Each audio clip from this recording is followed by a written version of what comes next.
mais am na loo xam ne expérience de terrain moo la koy jàngal. surtout donc tubaab bi dafa wax ne le terrain c'est le meilleur laboratoire. et loolu dama ko gëm ci parcours bi ma def ak Momar ci wàllu politique. tey jàng naa ci ne démocratie da nga ko war a gëm doxal ko. bu ma waxee démocratie mooy jàppal ne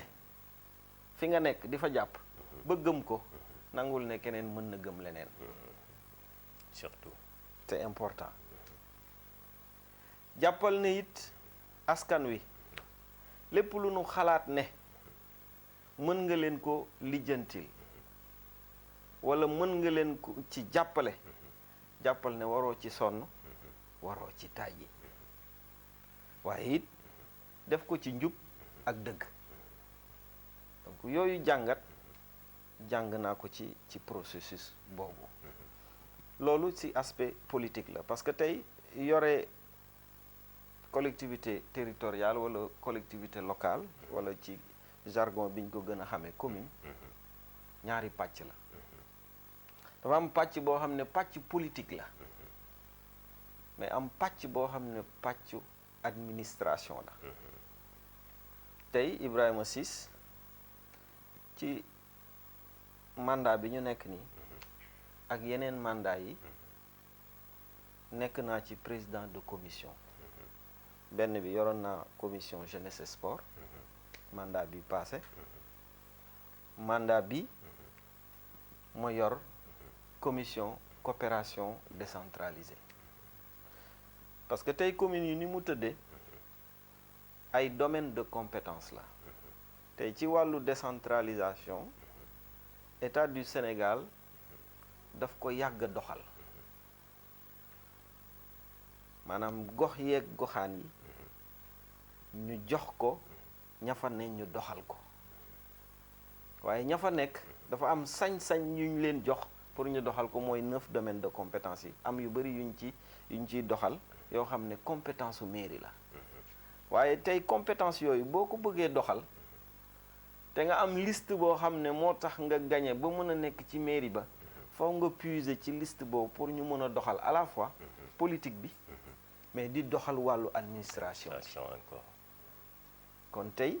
ci wàllu administration bi ci mairie ba man maa yore commission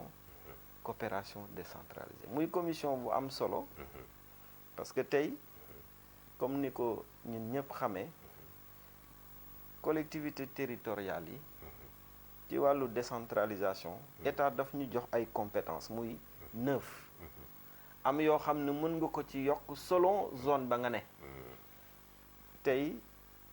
mën naa ci lim quelque pour nit ñi xam la may wax. effectivement tey boo xoolee bokk na ci suñuy compétence wàllu santé wàllu éducation wàllu environnement wàllu jeunesse et sport ak emploi yooyu bokk na ci compétence yoo xam ne dañ ko jox collectivité yi pour ñu doxal ko waaye bu ñu leen ko joxee aussi état bi mën naa wax ne dafa joxe compétence yi waaye moyen ya na ko nit ñi yaakaare demewul noonu. effectivement dafa mel ne tey ñu jox la ne la tey yaa war a aye da nga war a togg ceeb ñu jox la dépense 1000 francs te fekk xale yi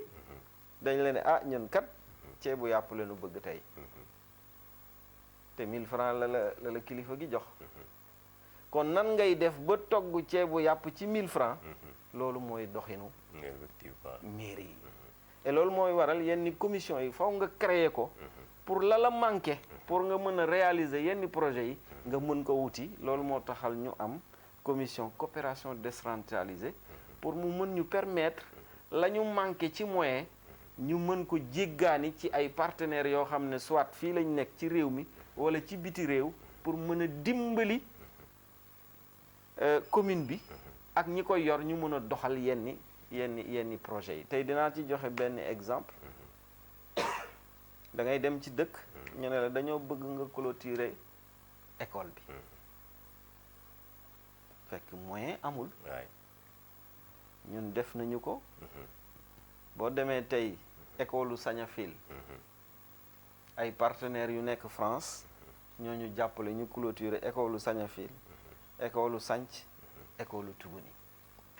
très bien ñu amaat yeneen partenaire yu nekk Belgique ñooñu jàppale ñu clôturer tey école u Tuuli ak yeneen yoo xam ne tey nekkul woon dans le budget mais tey ay partenaire ngay waxal ne leen jafe-jafe bii la population bi am ñu ànd ak yow gunge la ba mën a saafara yooyu donc tey compétence bi doxalin bi toujours dafay am lu koy accompagner maanaam tey nan ngay def ba liñ la jox te kàttan amul nga wuti kàttan feneen dolli presque loolu mooy li nga xam ne tey moo nekk ci collectivité territoriale yi jërëjëf Ibrahima amaan na li nga détaillé ba fi nga daanale dafa xaw a laal tuuti suñu troisième point bi nga xam ne ci la ñu bëggoon ñëw mais bëgg nañu am nañu relance foofu ci point bi xam naa dañ doon def benn transition bref rek ci transition boobu nga xam ne moom parcours politique bu mu génnee ak li nga xam ne mooy fonction bu mu occupé ci cadre mairie bi très bien mu mel ni par rapport ak compétence yi nga am jàpp nga ne yaa ngi joué ce rôle pleinement xam naa peut-être dina am ay questions juste après ñu jox Khalil sëñ Mbaye juste bu ñu ko joxee rek ci la ñuy door a ñëw ci troisième point bi ñu am ay détails yi ciy andiwaat waaw comme ñu ngi doon wax ci côté politique bi ñu bëgg ci xóotal gën a xóotal tuuti comme ça politique dañu gis ne vraiment yéen quand même yaa ngi ci xam nga ko ni nga ko waxee mais dañuy constater ne que ni animation politique yi doon am ngeen doon ko def vraiment di faire vibrer la commune gisatuñ ko li tax gisatuñ ko lan la ak seen politique man ci politique bi nga xam ne yéen a ngi koy mëne tey vraiment am na échéance yu ñu jublu si ci échéance yooyu nga xam ne mu ngi ñëw yan naka ngeen paree def da nga ci wàllu programme politique ngeen koy préparé ba ndax foofu yow expérience politique bi nga am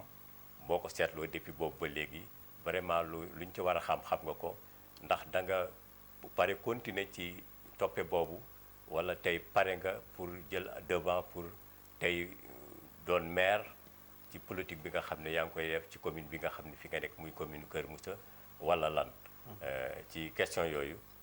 laa bëggoon ñu def ci benn relancement tuuti. waaw ci question boobu mën naa la wax ne animation politique bi ñu ngi koy doxal parce que politique baax na torop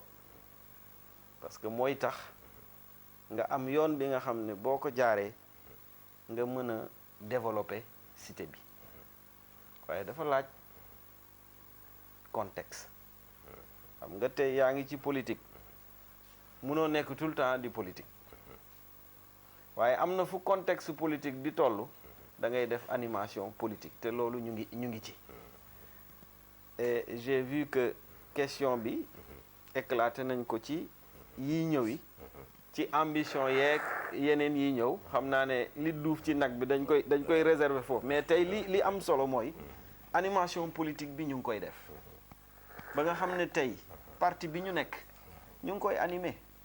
di xool nan lañ koy mobiliser ba nga xam ne tey li mu yore pouvoir bi mu mën ko maintenir parce que gëm nañ ne lañ cay def lu am solo la ci développement commune bi. jërëjëf merci beaucoup professeur Ibrahima Ciss merci beaucoup aussi Mame Mbaye ci relance bi am na solo su ko defee mooy li ñu wax léegi rek dañ doon ñëw ci troisième point bi mu nekk résumé du système de gestion maanaam anam bi nga xam ne li ngeen am ci koom parce que li ngeen di wutee ay moyens tantôt vous avez parlé de moyens peut-être que bu ñu la nee toggal ñu ceebu yàpp alors que nga am 1000 francs peut-être que du sotti loolu mais maanaam bu ñu tànnee njiit ñu gëm ni kii am na benn charisme politique am na lu ñuy yaakaar ci identité nit ki peut-être que jàpp nañ bépp fu fonds yi nekkul moom am na ay pexe yu muy demee wuti bi ngeen xamee ni am na ay yu mel ne ay yenn industrie yu ñëw wala yàgg si dëkk bi on peut citer Dangote et autres nga xam ne ñooñu peut-être di am na benn plus bu ñuy apporter ci mairie bi fonds yooyu ngeen di am ci par rapport ak industrie yooyu naka ngeen koy gérer je veux dire en grosso modo naka ngeen di gérer entrant yi ak ni ngeen koy dépenser par rapport ak sortie yi repérer ko ci li nga xam ne mooy intérêt askan bi. waaw question bu am solo la Ablaye parce que bu ñuy xool ci thème bi ngeen indi tey thème bi daf ci am solo parce que bu ñu nee gestion mairie junj naa ko léegi ñaari volet la dafa am volet politique am volet administration. effectivement ci doxalinu administration bi mairie dafay tëgg li nuy woowee budget chaque mois de janvier mairie bi dafay tëgg budget te budget boobu xayma la maanaam bëgg naa jënd ambulance ñaata lay jar ñu bind bëgg naa defar yoon ñaataa koy defar ñu bind bu ñu tëggee kayit boobu yépp ñu ne li ñu mébét yépp buñ ko bëggee def il faut ñu am 200 millions te yéen xam ngeen ne ni commune di doxe état bi daf ne communes yi par at dinañ leen jox fonds de dotation ak fonds de concours muy moyen yoo xam ne dafay jóge ci état bi bu fekkee ne moyen commune bi 3/4 la 1/3 yi mooy jóge ci état bi muy fonds de dotation ak fonds de concours et foofu sax ñu taxaw ci tuuti parce que ci fonds de dotation yooyu fonds de concours yi état yi daf la naan bii fii nga koy dugal bii fii nga koy dugal bii fii nga koy dugal fi mu la wax ne foofu nga koy dugal mënoo ko dugal feneen kon jox na la bopp wala jox na la bët mais daf la naan xoolal fii muy benn état ne la bu ma la joxee fonds de concours yooyu ñiy yëngatu ci sa biir commune nañ la fay taxe borom boutique kay dawal kalandoo borom société et cetera nañ la fay taxe état ne bu ñu fayee taxe yow la nga ca am ca commune ba mooy waneel borom boutique yi demal mbul nga ne ñetti biti nga moo fa nekk demal sañ séeréer nga ne ñetti boutique nga fa nekk nga dem 50 ñu ne am na ay cantine am na commerce nga recensé yépp impôt et domaine ñëw jël taxe yi yóbbu ci caisse centrale loolu taxe yi la beneen bi ñu ne ña yeewoo ca dëkk ba boo dee fonctionnaire ci sa salaire dañ ciy jël taxe bu fekkee ne nag da ngay daan doole béykat nga wala leneen ñu ne da ngay fay lempo waaye tey ci jamono ji ñuy wax nii ñuy fay lempo de waaw yombutul de bu njëkk daal temps ñoom maam ndaw si daan naa jékki-jékki gis nit ñi ci penc mi ñu ne dañuy fay lempo tey mais loolu amatul boo ko ñëwee ci taxe yi aussi bu ñu recensé ba ñu ne suba la ñuy ñëw pour xool ñan ñooy fay ci boutique yi jour boobu da ngay gis boutique yépp tëj kenn du fay nga ñëwati ci société yi comme ni mu ko waxee ay Dangote ay aéroport ay yenn cimenterie yi nekk dans la zone ñooñu tey bu ñuy fay seeni taxe yi day demaat ci caisse commune ba muy caisse centrale parce que état du Sénégal bu njëkk doon nga fay commune bi direct mais léegi dafa dajale yépp def ko caisse commune bu lay jox sa fonds de dotation fonds de concours foofu lay tibb jox la li mu lay jox kon commune bi lan la am mooy 1000 francs ya ma waxoon ne daa bëgg togg ceebu yàpp ñu jox ko 1000 francs moom la am waaye comme dañ ko ne par force nga togg ceebu yàpp faw mu wuti la koy mottali ca mottali boobu ma ne dana développer coopération maanaam dana jéggaani ay partenaires yoo xam ne dañ koy gunge ci toggum ceebu yàpp boobu am leneen lu bees loo xam ne mu ngi xew léegi maanaam société yi nga xam ne tey ñi ngi fi mu nekk société yu mag ñu mën ci citer Dangote ñu mën ci citer aéroport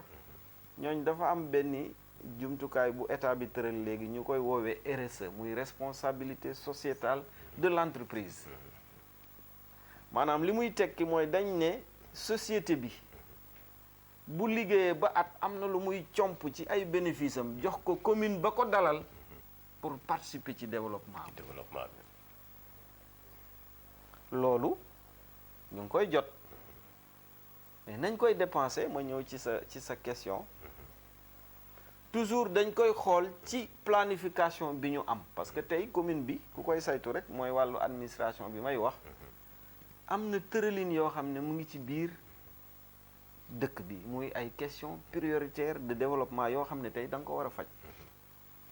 benn exemple laa ciy joxe ñun Dangote daf ñuy jox ci wàllu RSE 50 millions bi ñu njëkkee am 50 millions lan lañ ko dépensé mooy tey dem nañ zone nord ñu taxawal fa benn CM boo xam ne xaalis boobu yépp fa lañ ko dépensé parce que tey gisoon nañ ne jamono yooyu élève bu jógee Kër Moussa mën na dem pour jàngi wala mu des Kër Moussa jàngi élève bu jógee bu dëkk Suun wala Càmbo mën na dem Suun jàngi fa waaye xoolal élève bi dëkk Ñaxib wala Ngomeen wala Gént Buubu nga xam ne dafay def 7 kilomètres pour ñëw jàngi si loolu dana tax ki commencé woon jàngam yàqu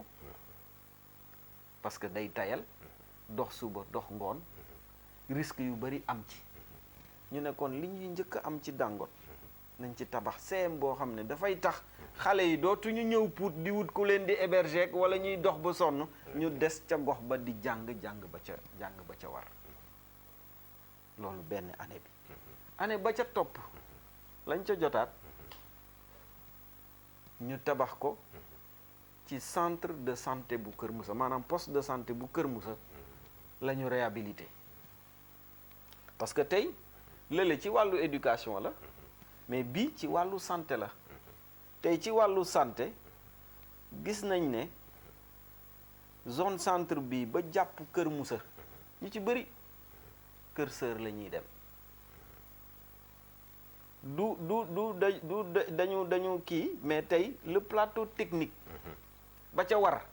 pour ñu mën a faju amul ca structure de santé ba effectivement tey bu fekkee ne da période sibiru la avant ñuy réhabiliter poste de santé bi nit ñi dañ leen di tëral ci suufu garab bi gis naa ko gisati ko ñu ne comme zone centre bi ci wàllu wér-gu-yaram Kër Moussa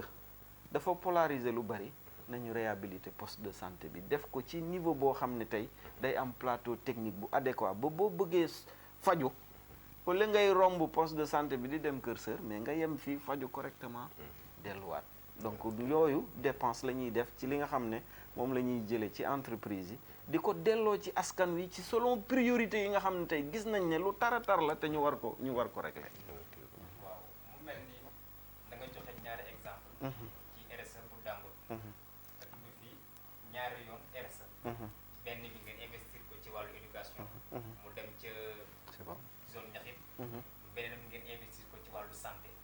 ngeen wax ni moom ngeen réhabilité poste de santé bi nekk fii ci Kër Moussa problème yi askan bi am wax nga ñaari yoon li nga xam ne moom la Dangote loolu mën nañ jàpp ni 2 ans la n'est-ce pas problème boobu boo seetloo fii ci au niveau du zone centre numéro 2 defe naa ni depuis des années yéen ñi nekk ci mairie bi xam ngeen ni zone centre ñu ngi dox pour am benn CM de proximité ci axe central lu Mbul Kaayal ak Xinen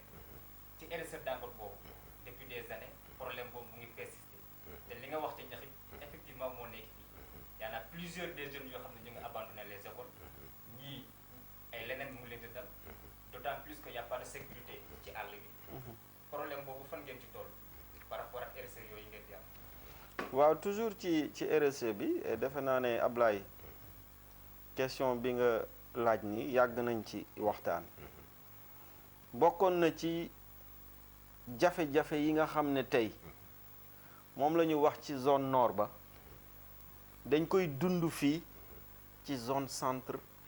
2 bi tey dinaa la ci jox benn misaal boo taxawee kilomètre 50 bu 13h jotee wala nga taxaw ci château d'eau bi nekk Kayel bu 16h jotee sa yaram day daw parce que élèves yi dañuy doxe seemu Kër Moussa ba Mbul wala ba Kayel wala ba kilomètre 50. Effectivement. On est conscient sur ça. loolu moo taxoon ci xarañu monsieur le maire mu ne dañuy fexe amal benn CEM de proximité fii ci zone centre bi yéen ngeen def ci liggéey bu am solo ci amicale des étudiants maanaam dem ngeen ba identifier site bi diggante Kayel Mbul Xinin ñu ne site bii de bu ñu ko amee mun nañ fa def CEM bi au même moment ñu identifier waat beneen site ca Xodda ba mais tey defe naa réunion biñ ci mujjee def wan nañu nit ñi ne CEM bi nekk ci zone centre bi diggalu Mbul Kayel Sanc Séeréer jàpp Xinin foofu moo gën a nekk proximité ci élèves yi effectivement defe naa réunion boobu ñu ngi ko ameloon Kër Moussa ba ñëpp d'accord ci loolu ñu yóbbu ko inspection pour validation te validation boobu am na question boobu dama ciy kontaan bi nga posé fan lañ ci tool barki démb maa ngi wax peut-être monsieur le maire mu ngi may suivre barki démb u démb ñu ngi toog ak waa Dangote ñu ne ñu lan mooy seen priorité pour prochaine budget bi ñu leen di joxal ci wàllu RSE ñu ne wax leen ñu ñaari projet maire daf ne man de ñaari projet yi ma am bi ci njëkk mooy CEMu zone centre 2 bi ci topp mooy forage boo xam ne béykat yi nekk ci zone nord ba tey béy soble boo xam ne day influencer le marché national nañ la leen di defale ba ñu am forage boo xam ne dinañu béy ci mbéy mu mucc te sell kon tey ci CEM bi ñu ngi ci barki démb rek lañ ko bind dans la planification ci RSE bi ñuy jëlee Dangote kon tey loolu jàpp nañ ne bu ñu xesee valider le montant CEM boobu incha allah dinañ ko taxawal. incha allah voilà mu def ñu jàpp ne kon rek ñun ak ñi ko war a jot nañ ci information boobu. ñu waxal ne en exclusivité aussi. macha allah ci Colorté bi. effectivement macha allah waa ëttu mam ñu leen si jaajëfal bu baax. kon nag fi ñuy bëgg a dellu si rek. balaa ñuy ñëw ci ñoom mam ñu am yu ñuy dolli. mooy ñu fàttali ne rek loolu dafa nekk urgence sociale boo xam ne ça ne peut plus attendre des années. parce que nekk na loo xam ne askan wi yàgg nañ ko jooytu depuis des années. war nañ ci taxaw daal pour ko parce que y a pas mal d'intellectuels yoo xam ne ñun xam nañ leen. ñun ñoo leen di encadré ñoo xam ne ñu ngi délaissé école yi. te conséquence boobu lépp ci loolu lay dellu.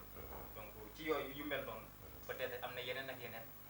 gis nañu yenn projet yi nga xam ne monsieur le maire mu ngi koy amal Colorté bi demoon na ko couvrir je pense que y a de cela 2 jours ci yenn projet yi waaye mu laaj am na yeneen projet yoo xam ne jàpp nañ ni ay urgence la ci yoon yi boo seetloo suñu yoon yi nga xam ne buñ asamaan xasee ba xiin boo amee malade boo xam ne noo koy def parce que même buñ ne budget bi àggul fenn bi am na loo xam ne maanaam mën a nekk ay solution d'urgence yoo xam ne mën nga rakister yenn yi boobu lu asamaan taw oto bu mën a évacuer malade mën na am donc yooyu yëpp ci cadre lu mel ni RSE yu mel ni orientation li ngeen di am ci dotation bi état bi joxe même bu amul à 100% fonds bi ñu mën a def am na ay yenn priorité yoo xam ne mën nañu ko régler. waaw foofu pour ma bañ la dog tey dafa am ay préoccupations yoo xam ne dañ koy dund parce que tey dañu dëkk ci biir collectivité locale bi tey boo demee yoonu Tugani tey ñaari oto mënuñu rombante dëkku meer ci boppam boo ñëwee fii Mbul Kayel gis nañu yoon bi ni mu mettee boo demee côté Dangote pour dem Ngomen problème la rawatina nga taxaw Pout war a dem Suun wala nga taxaw Pout war a dem Landu jaare ko Tuuli ñun gis nañ ne ci wàllu yoon problème la nous on le reconnaît parce que nit tey bu ma ko reconnaître woon bu émission bi jeexee ngeen ne Ibrahima mii li muy wax c'est pas sérieux parce que fii ngeen dëkk chaque jour ngeen jaar fi yoon bi suñuy préoccupation la parce que xam nañ ne difficulté la mais li mat a leeral mooy bokkul ci compétence transférées yi maanaam dans le budget amul benn xaalis bu ñu wax ne defar yoon la amul parce que bokkul ci compétence yi compétence su état la waaye teewul yaafu suñu nelawuñu tey programme bi nga xam ne tey état bi moom la prévoir pour defar yoon biñ ñu laajee yoon yi ngeen prévoir pour defar ko defe naa ne ñeenti yoon la ñu inscrire muy axe Pout Suun axe Pout Tuoli Lando axe Mbul Kayal kilomètre 50 axe Xinin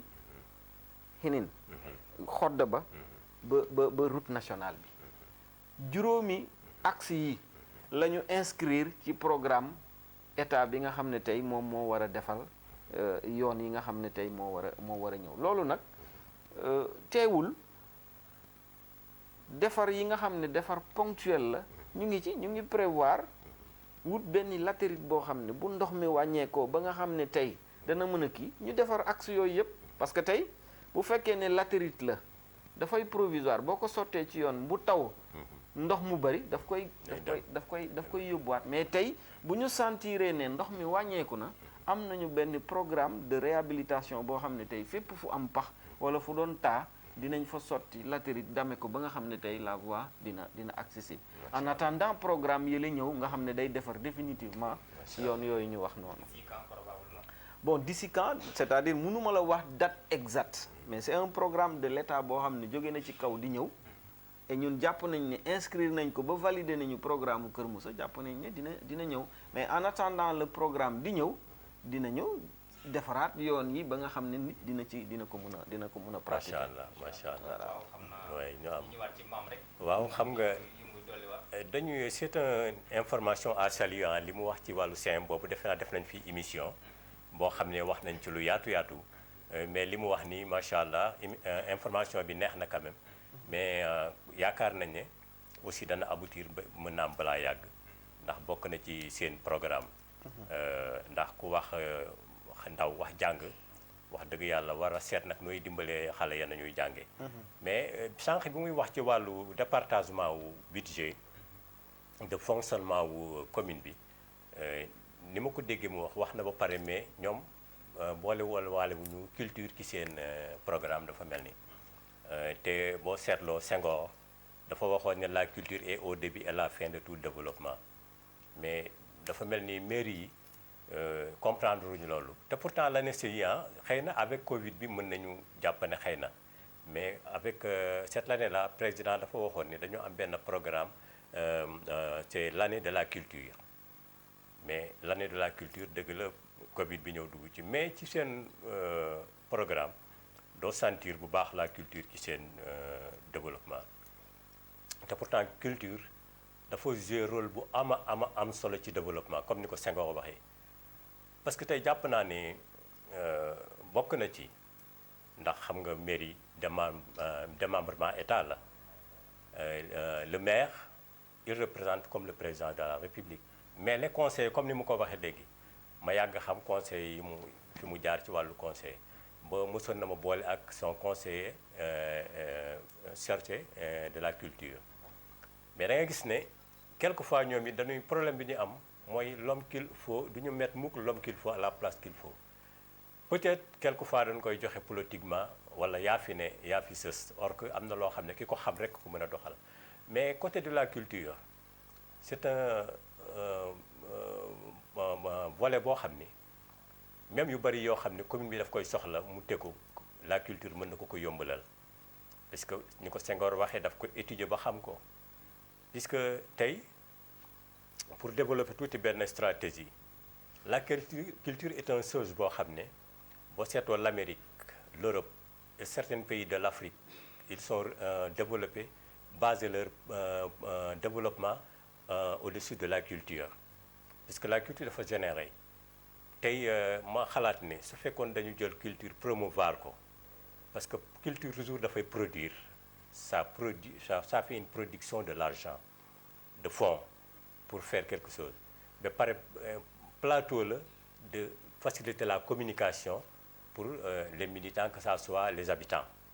loolu ñoom dama yaakaar ne dañu ko bàyyi xel moo tax ñu gannaawal culture mais tey su fekkente ne dañu dooleel culture jox ko tuuti moyen